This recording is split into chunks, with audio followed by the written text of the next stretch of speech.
Hello guys, my name is Jesse at Restoration Tractor Sales. Today we've got a John Deere 4440 that we need to turn up. We've got a customer that wants to do a little tractor pulling with this tractor. He's also still going to use it to farm. A while back you may have seen we did a 1066 International where we turned it up, and so today we're going to do the 4440, and it'll even be interesting to see how the two compare to each other. This tractor has just had a motor done recently. It's a good running tractor, so we'll do a dyno run before and after. We'll show you guys what we do to get a little more horsepower here today, and so come along with us. All right, here we are. We got the 4440 on the dyno. Alicia's going to give us a thumbs up when we hit the PTO mark. We're on the 1000 PTO shaft, so we'll use this outer start here. We're currently setting about 40 horse. If we crank it up here, we're at 90, at 110, 120, 140. So we got watch for the Alicia thumbs up.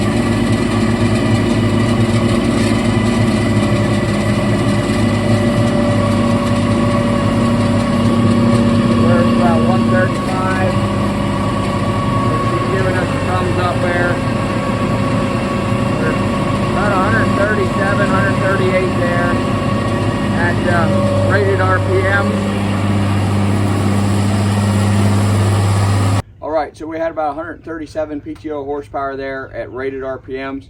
So this has a Bosch Inline pump on it, found in a lot of different tractors. So we're going to turn it up here. We'll bring you along for that. All you'll need is a 10 millimeter and a flathead screwdriver, except on the John Deere, they're a little hard to get into because of the oil filter base. I got some cardboard here just so that we don't make a mess out of the motor.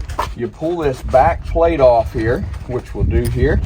We'll pull that back plate off, and what we're after is a screw inside here to give her a little bit more horsepower. Some of the larger John Deeres, like the 4955s and so forth, 4850s, will have the larger Bosch Inline pump where this is even tighter to the oil filter housing and nearly has to have the oil filter housing removed unless you get creative. But this pump here is the most common one. This is used on the 4430s, 4440s, similar pump on up through on all the way up to your 4955. Some of your other tractors run this pump as well, such as like the old cases. A lot of them ran this inline Bosch pump. Also was running the 88 series or a similar pump to this, I should say, and very similar to turn up as well. So we'll pull this little plate off here, and this particular customer, he wants to do a little tractor pulling, and but he also still wants to farm with it. So he said if you get me 2.5 to 3, he's just got lighter implements, so he's going to have to be a little careful. I said don't use it like a 250 horse tractor.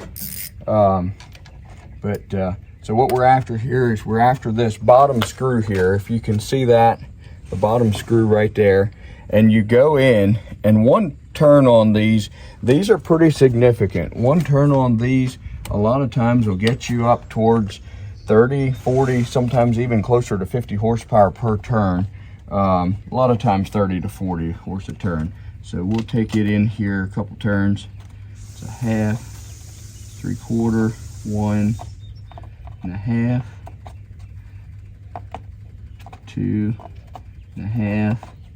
We'll take her in about 3 turns, I think, and we'll see where she's at there. That should put them up in that upper 2 mark, or at least mid 2s. Got about 2 3/4 there. Be a little bit hard because of there we're at 3. We'll go 3.5 right away. Be a little hard without using a screwdriver there, but once you loosen that jam nut, you can generally turn them by hand.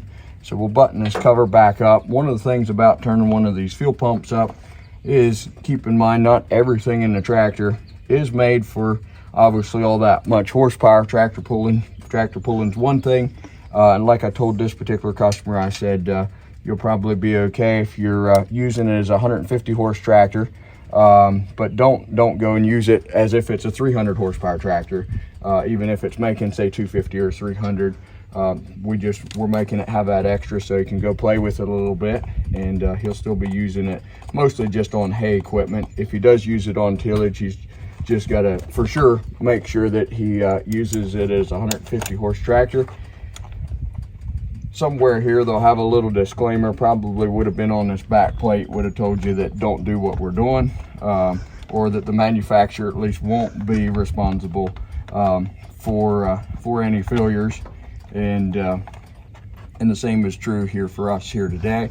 We're doing this as an illustration purpose, not a recommendation, although tractor pulling is fun, and we all like horsepower and black smoke and American made iron, which John Deere 4440 is one of the best, just a legend in our history. Built from 1978 to 1982. They were rated 130 PTO horsepower, and this one here today obviously had 137 before we started. We'll just button it up here, and we'll bring you along for another dyno run. Hopefully we'll be up there somewhere in the mid to upper twos. All right, so here we are again. We turned it up 3.5 turns. We had about 137 PTO horsepower. We're going to see if we can get her up close to around that 300. So at least you'll give us a thumbs up when we hit 1,000 PTO RPM. We're on the 1,000 shaft here. More down here.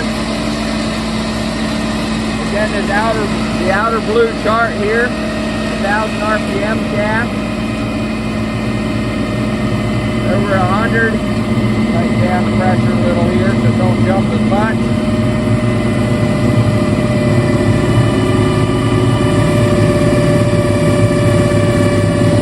We'll watch for the thumbs up. We're getting the thumbs up, and we got 305, 308. Wow, 308 horsepower. Powerful 4440.